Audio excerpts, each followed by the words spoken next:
Yes. Oh, I missed him. I thought I had him. He's taunting me. Recreational touring kayaks are really growing in popularity these days because paddlers are realizing that, you know what, it'd be nice to have a kayak that isn't just super stable, but something that's actually fun and efficient to paddle, something that'll travel quite fast and that you can even do multi-day trips in. And that's where recreational touring kayaks fit in, and that's also where Feelfree's Aventura line fits in. I'm going to take this thing for a full testing, figure out how does it stack up against the other recreational touring kayaks in the market. You know, what kind of bang for the buck do you get with this kayak? Is it worth it? That's what we're going to see in this episode of Paddle TV. Let's get right into it. Now, the Aventura comes in 3 sizes. You got the 110, the 125, and the 140. They all share very similar design characteristics and features. They're just different lengths. The 110 is 11 feet, the 125 is 12.5 feet, and the 140 is 14 feet. We're testing the 125. Now, the Aventura 125 retails for $829 US bucks.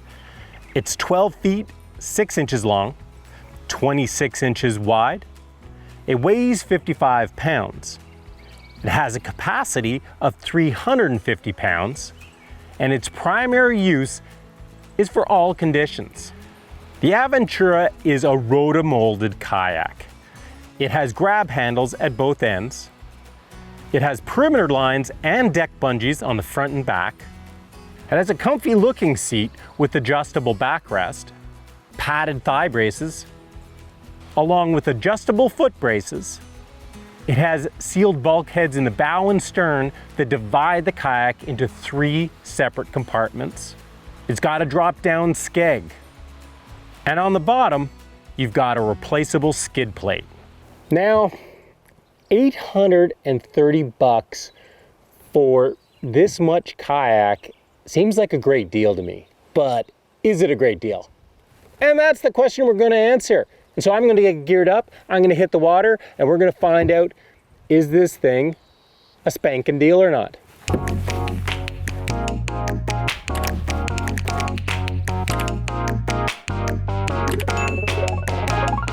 Geared up and ready to go. Before I do, it's worth mentioning I'm testing another couple of pieces of gear. I've got the NRS Odyssey PFD on here. Now, this life jacket, it was designed for sea kayakers, but it's a kind of life jacket that it's for any paddler. It's like wearing a tool chest. It's got so many pockets on it, 2 at the front, 2 at the side here, and then it's got all the bells and whistles, the reflective tape, and it's designed, of course, for paddling. So, you know, complete freedom of movement of the arms. And then there's the Gear Lab Deck Pod, which is for sea kayaking, but not just for sea kayaking, rec touring as well. Any type of paddling attaches to the perimeter lines on the front of your kayak, and it's pretty much a catch-all. This thing's designed to be almost like, you know, the camelback for the mountain biker, for a biker, but for a kayaker. It even, you know, accommodates a hydration pack. So anyway, I've never tried it before. I'm trying it now. I'll tell you how it goes. Time to hit the water. Need my paddle.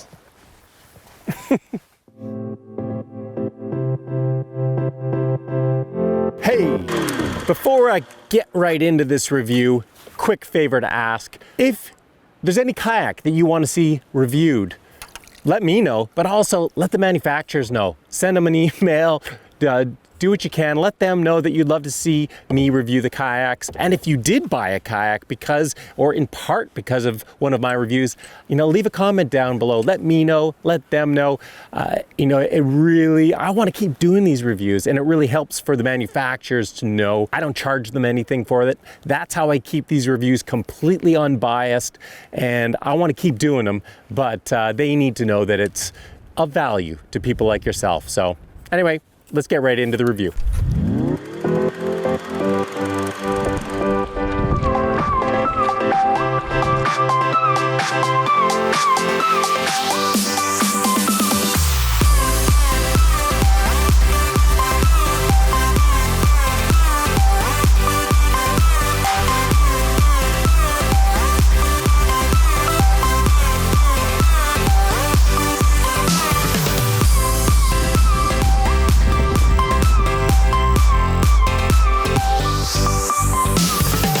Well, I've been paddling around now for over an hour. Definitely long enough to get a good feel for what this kayak is all about. Here's what I can tell you. Let's start with stability. Is it stable? Absolutely. You know, it's exactly what I expected from a rec touring kayak. It's not ridiculously stable because you expect to give up some stability for speed, for paddling efficiency, for paddling fun even. But it's stable. You know, it's got very reasonable initial stability, and its secondary stability, you know, the way it sits on an edge, if you're going to be doing any edging, it's fantastic too. You know, very stable kayak. Now, is it comfortable? It is comfortable. Is it the most comfortable kayak I've ever been in? No. The seat sure looked really comfortable, and it is comfortable underneath the butt.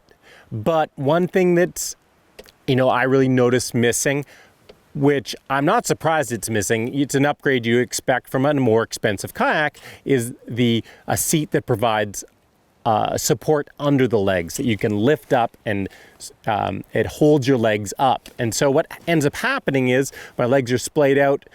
They're being weighed down, just their weight, and it's putting pressure on my hips and lower back. That's what you'd expect, what I would expect from a seat that doesn't have that support. So no, it's not the most comfortable kayak because of that. Sometimes you can get away without having that support under the legs by having thigh hooks that wrap right around and support your knees instead. This one has padded thigh hooks, and it's nice that they're padded because, you know, if you're not knee on plastic, so it's comfortable that way, but it's not actually providing support. You know, otherwise, you know, the backrest is nice. It's nice that it's adjustable. It's yes, it's a comfortable boat, not the most comfortable boat. Features, you know, I love the hatches on this thing. They may not be the most waterproof hatches. I don't know. I haven't tested them that way. That doesn't really matter to me. I expect to get water in there, even with the most bomber hatches. So anything I put in there, camp gear like that, it's going to be in a dry bag anyway. So love the hatches. What else can I say about the features? There's not many other features in this boat, but it's a rec touring boat. You don't expect any other features. The drop skeg, this thing is like a dagger board on a sailboat. When you drop that skeg down, I mean, this boat all of a sudden goes from a good tracking boat to an arrow. That thing can drop down so far. I mean, it's great that it's adjustable. You can adjust how much it drops down to impact how much it's going to help you track. Because, I mean, when you drop that thing all the way down, turning is going to be a major issue. You're going to have to draw that thing up to turn this boat around. Yeah, overall, it's a very nice kayak. I think it's actually priced perfectly. You know, at that $830 mark, how does it compare to a lot of the $1,000 rec touring kayaks? Well, it's not quite as comfortable. It doesn't perform quite as well. But, you know, it's $200, almost $200 cheaper. So, yeah, I expect that. I didn't expect it to paddle as well. So I think it's, all in all, it's placed beautifully for bang for buck. And is this a kayak that I would recommend to people? Yeah, absolutely. If this is your budget, solid kayak. You're not going to, I don't think you're going to do much better at that $800 point. If you can push your budget to $1,000, well, yeah, you're going to get a little bit more comfort. You're going to get a little bit more performance. You're going to get a little bit more kayak. I'm going to keep doing some paddling, head back home. I've got about 15 minutes, and I'll tell you more when I get there.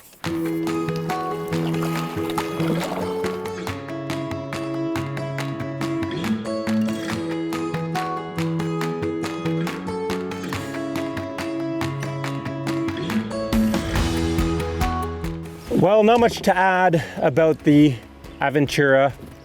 Solid boat, solid bang for the buck. Here's what I can tell you about the other two pieces of gear that I was trying, the deck pod by Gear Lab Outdoors and the NRS Odyssey PFD. I've always been frustrated with bungees and the fact that they don't really hold anything very well.